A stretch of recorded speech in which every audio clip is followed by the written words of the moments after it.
राधे राधे। तो economic drain, तो इसमें जो drain of wealth checked and retard capital formation. Drain से क्या हो कि इंडिया में कैपिटल फॉर्मेशन नहीं हो रही है, और वही सेम पोर्शन जो है उससे क्या हो रहा था कि उनकी इतनी ज़्यादा ग्रोथ हो रही है। The surplus from British economy reentered India as finance capital. तो जो सरप्लस था उनका, तो वो कैपिटल फाइनेंस कैपिटल के फॉर्म में आ रहा था, thus furthering draining India of its wealth. ठीक है, this had immense effect on income and employment potential within India. ठीक है, then British policies making India poor. The basic assertion of these early intellectuals was that India was poor and growing poorer due to British imperialism, and since the cause of India's economic backwardness was man-made. अच्छा, तो intellectual जो तो इन लोगों ने बोला कि भाई India poor थी और हो रही है क्योंकि ब्रिटिश इंपीरियलिज्म की वजह से हो रही है। उसका कॉज है कि भाई इकोनॉमिक बैकवर्डनेस ये मैन मेड है, एंड वह एक्सप्लेन कर सकते हैं और इसको रिमूव भी कर सकते हैं। ठीक है, the problem of poverty was seen as a problem of raising productive capacity and energy of the people. Poverty, the problem of poverty was seen as problem of raising, मतलब पॉवर्टी प्रॉब्लम क्या होता है poverty की, भाई कि उसकी productivity और capacity बढ़ाएं, एनर्जी बढ़ाएं। Problem of national development, thus making poverty a national issue. This help in rallying all sections of society around the common economic issue. ठीक है, also development was equated with industrialization, मतलब development, industrialization मतलब development. This industrialization was to be based on India not foreign capital.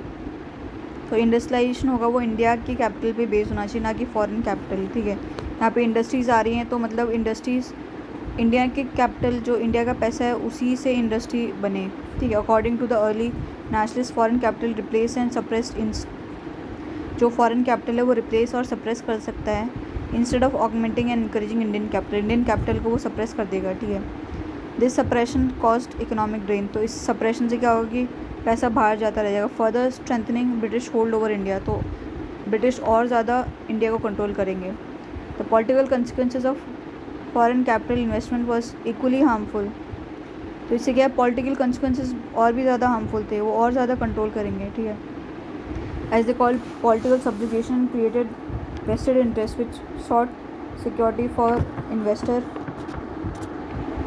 ठीक है, and दस perpetuating the foreign rule, मतलब ये foreign rule चलता ही जाएगा, चलता ही जाएगा, चलता ही जाएगा। Radhe Radhe.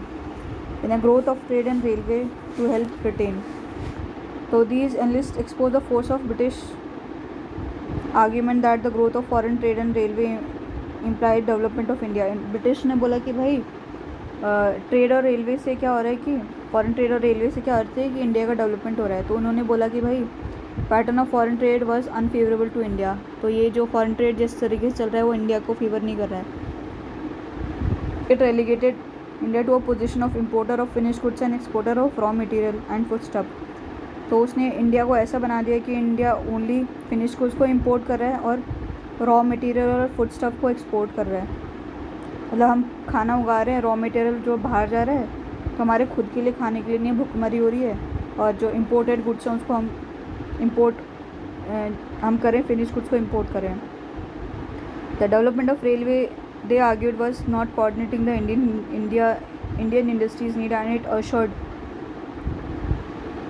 ushered in a commercial rather than an industrial revolution। तो बोला कि ये कमर्शियल रेवोल्यूशन लेके आ रहा है रेलवे, ना कि इंडस्ट्रियल रेवोल्यूशन। ठीक है, the net effect of the railway was to enable foreign goods to outsell Indian product. तो इसका नेट इफेक्ट क्या हो रहा है कि फॉरेन गुड्स जो है ज़्यादा बिक रहे हैं देन दो इंडिजीनियस प्रोडक्ट, जो इंडिया के प्रोडक्ट्स हैं उनसे ज़्यादा फॉरेन गुड्स बिक रहे हैं रेलवे की वजह से। Further the benefit from the impetus to steel machinery and capital investment railway accrue to British. ठीक है, तो जो स्टील मशीनरी और कैपिटल इन्वेस्टमेंट हो रहा है रेल में, तो ब्रिटिशर्स को ही फ़ायदा हो रहा है। तो जीवी जोशी उन्होंने बोला कि expenditure on railway should be seen as an Indian subsidy to British industry. ये बोला कि हमने सब्सिडी दे रखी है इनको कि भाई आप सस्ते में आके इन्वेस्ट करो, तभी ये लोग कर पा रहे हैं। Then a one-way free trade and tariff policy.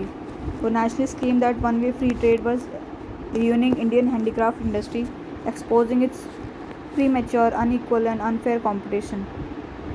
एक तो वन वे फ्री ट्रेड है, मतलब इम्पोर्ट इंडिया में आता ही आता जाएगा फॉरेन प्रोडक्ट्स, और यहाँ से जाएगा उस पर बहुत सारा टैक्स लग जाएगा, जिससे कि हमारा बिकेगा नहीं।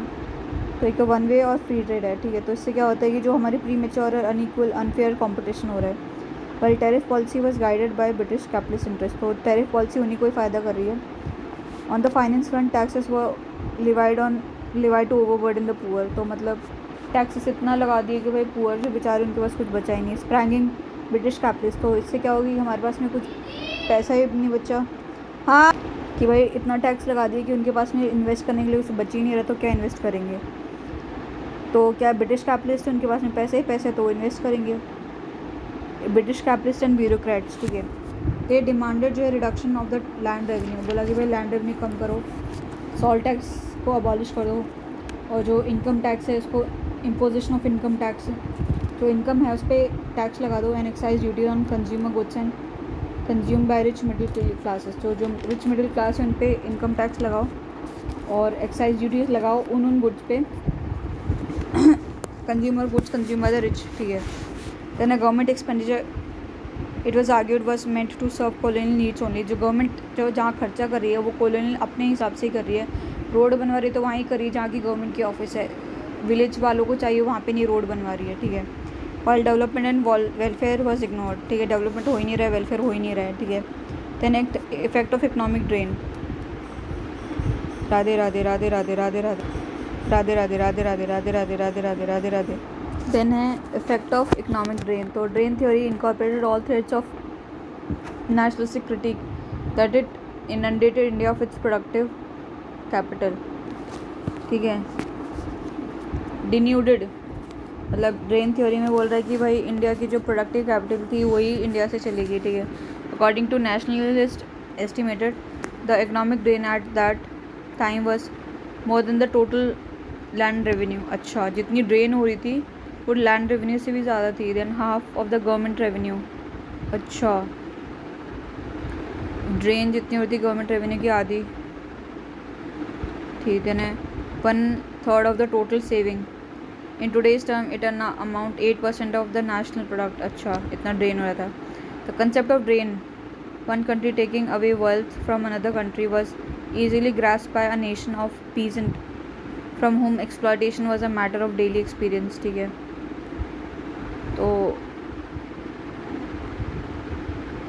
तो वो कंट्री अच्छे से समझ पाती थी जो कि जिसमें पीजेंट ज़्यादा थे और उनका एक्सप्लॉयटेशन हो रहा था, और ये एक्सप्लॉयटेशन एक डेली एक्सपीरियंस था। Then economic issue stimulant to national unrest, ठीक है। तो nationalist agitation on economic issue served to undermine the ideological hegemony of alien rule over the Indian minds that foreign rule was economic issue a stimulant to national unrest, ठीक है। तो अच्छा, तो economic issue से जो national unrest हुआ, तो basically nationalist जो है agitation on economic issue, nationalist जो है लीडर थे उन लोगों ने मतलब एजिटेट करा economic issue, serve to basically undermine the ideological hegemony of alien rule over the Indian minds that the foreign rule was in the interest of Indians, ठीक है।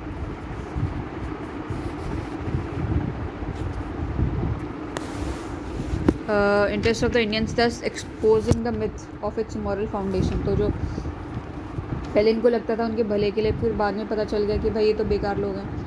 It was also shown clearly that India was poor because it was being ruled by British interest. India pure इसलिए क्योंकि वो इसको British rule कर रहे हैं, और कोई होता या फिर खुद रूल हो रहे थे तो नहीं। This agitation was one of the stimulant for intellectual unrest and spread of national consciousness during the moderate phase of freedom struggle। तो ये जो इकोनॉमिक इशू पे एजिटेशन था जो है, तो इससे क्या हुआ कि इंटेलेक्चुअल जो है उन लोगों को गुस्सा आ गया है, नेशनल कॉन्शियसनेस जो है इंडिया की बड़ी मॉडरेट फेज़ में, ठीक है। दैट इज़ 1875 से 1905 तक the seed time of national movement, ठीक है। Till the end of the 19th century the nationalist had been demanding some share in political power and control over the purse।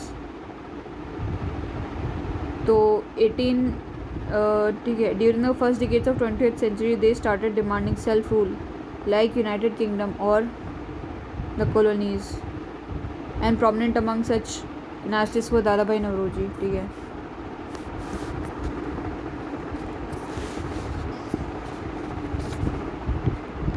Then है,